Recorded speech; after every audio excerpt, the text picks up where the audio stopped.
Napaigtad ako at halos mapatalon sa gulat, sa matipunong braso na yamakap sa akin mula sa likuran. At pumulupot ang mga kamay nito sa tiyan ko. Marahang hinimas ang medyo may kambukan na tiyan ko. Hinalikan niya ako sa pisngi, at ipinatong ang baba sa balikat ko. Baby, what are you thinking? I've been calling you but you didn't answer. Umiling ako sa kanya at humarap. Ngumiti ako at iniyakap ang mga kamay sa leeg niya. Wala. He raised his eyebrow. I don't believe you. Tell me, do you have a problem? Ngumiti ako ng malawak sa kanya, at muling umiling. He sked before he quickly kissed my lips. I blushed when Denzel slowly licked his own lips. Napatulala ako. Kumabog. Nang malakas ang puso ko. Nagsimulang dumagundong ang dibdib ko. My baby is blushing. He grinned. I pouted. Mahina ko siyang sinabunutan. Umiling ako bago mapatawa. Kinikilig ba ako? Parang sasabog ang puso ko. Minuminuto, araw-araw, parang sasabog ang puso ko sa saya at kilig. Ouch, baby. Napasimangot ako. Nakakainis ka. He chuckled. I didn't do anything. Pinanlakihan ko siya ng mga mata. Nilalandi mo ako, na naman. Hamalakhak siya. So what? I'm your husband. I have the rights to flirt with you. Napatawa din ako sa kanya. Yeah right. Napatigil siya sa pagtawa, at biglang nagseryoso ang mukha niya. Mariin akong tinitigan. Kinabahan ako at biglang nailang sa mga titig niya. Bakit? Para akong nawawala sa sarili sa pagtitig sa mga mata niya. Bumibilis ang paghinga ko. I love you baby, so much. Hanggang ngayon, hindi pa rin ako makapaniwala na nandito ka na ngayon sa akin. Dati nasa malapit lang kita, pero pakiramdam ko naman napakalayo mo, pero ngayon nandito ka na talaga. Damang-dama na kita. Napatawa ako pero marahang dumadaloy sa pisngi ang mga luha ko.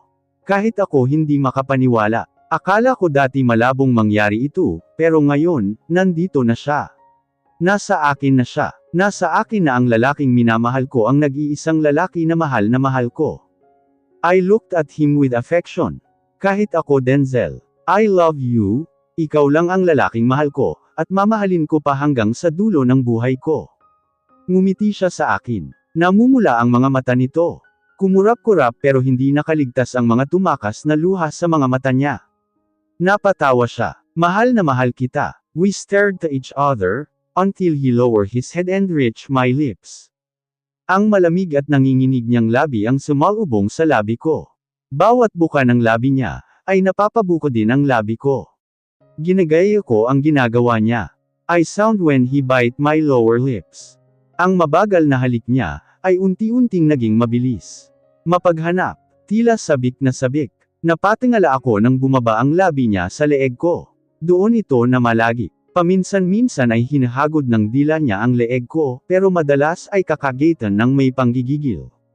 Nahihigit ko ang hininga. Hindi ko namalayan na hindi na pala ako humihinga.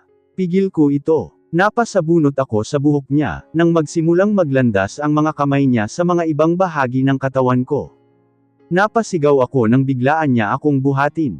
Napakapit ng mahigpit ang mga paa ko sa bewang niya. Namutla ako nang maramdaman ang pagkaano niya. He kissed my lower lips.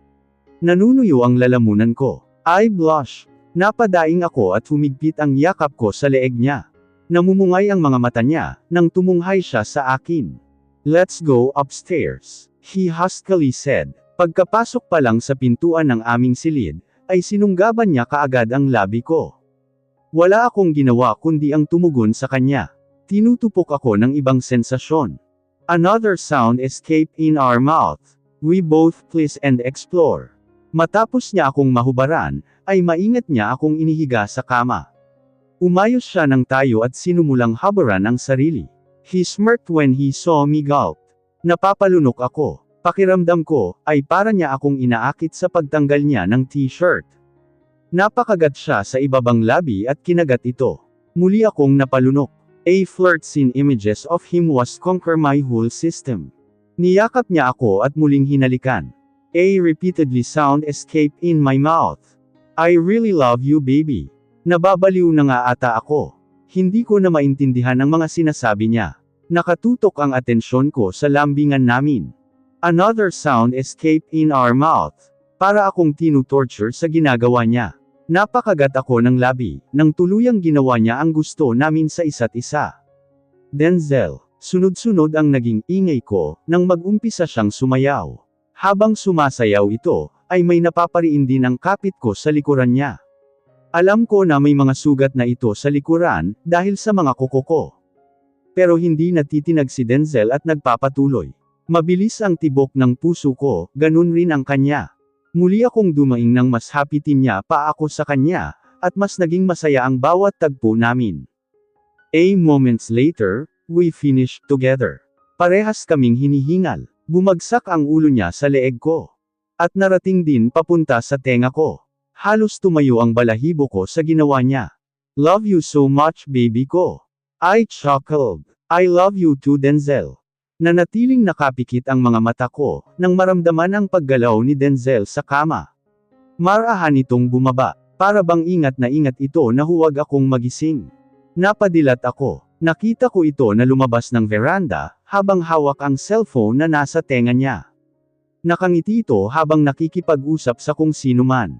Masaya siya, iyon ang nakikita ko sa mga mata niya. Napalunok ako sa nagbabadyang pag-iyak. 2 linggo na ang nakakaraan, mula nang mapansin ko ang mga ginagawa niya. Sa gabi kapag tulog na ako, kukunin niya ang cellphone at may tatawagan. Hindi ko alam kung sino. Hindi ko maintindihan. Maayos kami. Maayos ang pagsasama namin, pero bakit ganito ang nararamdaman ko? Nasasaktan ako sa mga kilos na ginagawa niya. Gabi-gabi itong umaalis. Pagkatapos ng tawag nito, ay aalis ito pero babalik din siya sa madaling araw. At tatabi sa akin sa kama. Nasasaktan ako sa ginagawa niya. Hindi ko maintindihan. Ayokong isipin, pero bakit pakiramdam ko may ginagawa siyang iba? At sa kaisipan iyon, hindi ko maiwasang mapaiyak lalo. Hinawakan ko ang bibig, upang hindi lumabas ang mga hikbi mula dito. Oh come on! Napapikit ulit ako ng mariin, nang pumasok siya at isara bago ilock ang glass door ng veranda. Yeah I'll be there. Napalunok ako. Tikom ang bibig. Narinig ko ang pagbukas ng drawer katabi ng kama. Pagkatapos nun ang pagpunta nito sa pintuan ng banyo. Nang marinig ang pagsara ng pintuan, mabilis akong damilat. Saglit akong napatitig sa nakasarang pintuan ng banyo. Nang matauhan mabilis akong umalis sa kama, at pumunta sa tapat ng aparador. Napatitig ako sa drawer kung saan niya inilagay ang cellphone niya. Napakuyom ang mga kamao ko. Ay sigh. Nanginginig ang mga kamay kong hinawakan ang hawakan ng drawer. Before I could finally open it, I startled in the loud voice coming from Denzel. Hindi ko na malayan ang paglabas nito sa banyo. Baby. Tumakbo ito papalapit sa akin. Hinawakan niya ang kamay kong nasa hawakan ng drawer, at marahang tinanggal iyon. Bakit gising ka pa? 11:00 pa lang ng gabi, baby. Napakagat ako ng labi, at marahas na tinanggal ang kamay niya sa kamay ko. Napamaang siya sa ginawa ko. Napatulala ito. Baby. Akmang lalapitan niya ako nang umatras ako. Napahinto siya. Hinarap ko muli ang drawer, at akmang bubuksan ito, nang mabilis niyang isinara ito. Sinaman ko siya ng tingin. Alis. Baby matulog ka na, tayo ulit. Alis sabi. I emphatically shout. Nanlaki ang mga mata nito, at lalong namutla. Umiling-iling pa siya. Bakit ba? Anong bakit mo bubuksan ang drawer? Nangilid ang mga luha ko. Mariin kong kinagat ang labi.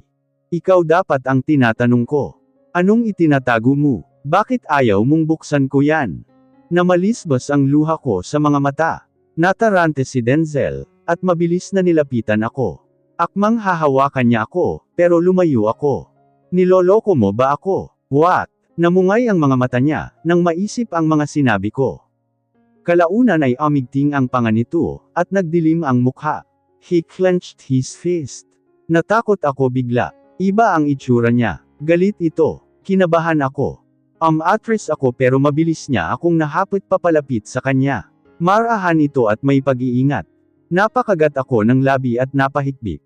Sinalubong ng mga mata ko ang galit niyang mga mata. Nagtataghis ang mga bagang niya. What are you talking about? I'm not a cheater.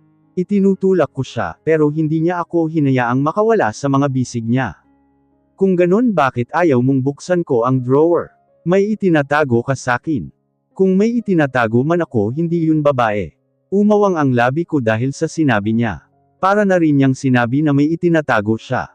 Hinampas ko ang dibdib niya.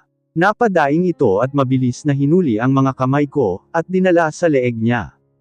Para mo na ring sinabi na may itinatago ka. He chuckled, kaya lalo akong nenas. The feeling of being pregnant.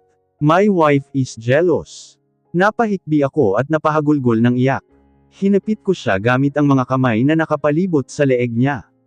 Isinandal ko ang ulo sa dibdib niya, at doon umiyak ng umiyak. Ramdam ko ang pagkataranta niya. Hinahagod niya ang likod ko. Baby don't cry, wala akong babae. Ikaw lang ang mahal ko.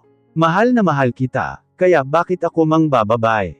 One woman ako baby. Kapag mahal ko, siya lang talaga.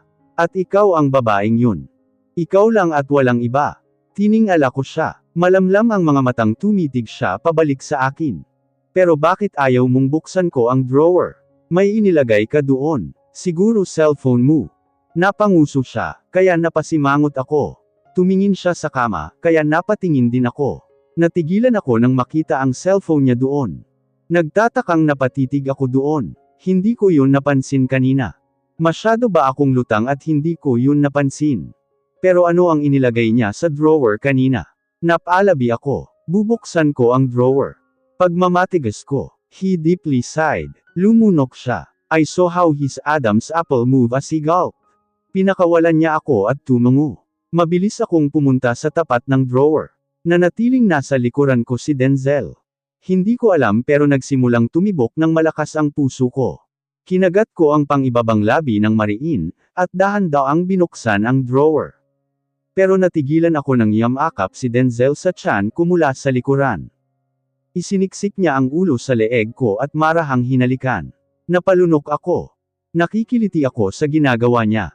Napakuyong ako ng mga kamao, para pakalmihan ang sarili. Nag-iinit ako sa ginagawang paghalik ni Denzel. Kung minsan ay kinakagat-kagat pa. Muli akong natigilan ng muling dam ako ang mga mata ko sa nakabukas na drawer. Nagtatakang napatitig ako sa maliit na box na nandoon. Nag-iisa lang yun. Walang ibang laman ng drawer, kundi ang maroon na maliit na box. Kinuha ko ito at binuksan. Napasinghap ako sa laman nito. Inalis ni Denzel ang ulo niya sa leeg ko, at marahang hinarap ako sa kanya. Nangingilid ang mga luha kong napatingala sa kanya. Bumubuka ang bibig ko, pero walang salita ang lumalabas. Denzel chuckled. Nabuko muna ako. Kinuha niya ang maliit na box mula sa kamay ko. I've been planning this. I've been planning this for 2 weeks now. But you ruined it. Kinuha niya ang bagay na nasa loob ng box. Inilapag niya ang box sa drawer, pero ang laman noon ay nananatiling hawak niya. Hindi pa dapat ngayon, pero ayokong pag-isipan mo ako ng masama. Nag-uumpisa pa lang tayo, at ayokong dahil lang sa planong ginagawa ko masisira tayo. Denzel. He quickly kissed my lips. You don't need to sorry for doubting me. I understand. It's my fault. I love you so much baby. Mahal na mahal kita. Napasinok ako. Denzel, baby, I've been planning to marry you again. 2 linggo ko nang pinapaayos ang kasal natin. Sa mabilis na panahon, gusto kitang pakasalan ulit. Hindi ko na hiningi ang pahintulot mo, because wala akong pakialam kung pumayag ka man o hindi. Bubuhatin kita papunta sa pari pakasalan mo lang ako ulit. Napatawa ako sa sinabi niya. And now, that you know my secret. Nagpatikip ako sa bibig, nang lumuhad siya sa harapan ko. Nandito na rin lang tayo. Kinuha niya ang isang kamay ko, at itinaas ang singsing na hawak niya. Baby ko, this is not a question. I am not asking you. This is my demand. And I want you to fulfill my demanding. Baby, will you marry me? Bahagya akong napatawa sa kanya. Lalo na nang ilagay niya sa daliri ko ang singsing, kahit na hindi pa ako sumasagot. Napanguso ako. Wala pa akong sagot sa'yo. Mahina kong sabi. Napangisi siya at tumayo. Hinawakan ang magkabila ang pisngi ko. I told you. That is not a question. I am not asking you. That is my demand. You stole my heart the moment you caught my attention. And that is my rights to claim you, and for you to be mine. Napahalakhak ako. Oo na. Kainis. Kinikilig ako. Tumawa na din siya. I love you baby ko. I love you too. Dati pangarap ko lang siya. Dati hanggang imagination na lang ako. Hindi ko akalaing maaabot ko siya ng ganito. Ang makasama siya habang buhay, ay isang pangarap na nakamit ko. Being with him and to be with our children was a greatest gift of above, that I want to keep until I die. I, Cristina Rivas, now his wife as Mrs. Walker, will promise that I would love him forever and our children. To infinity and beyond.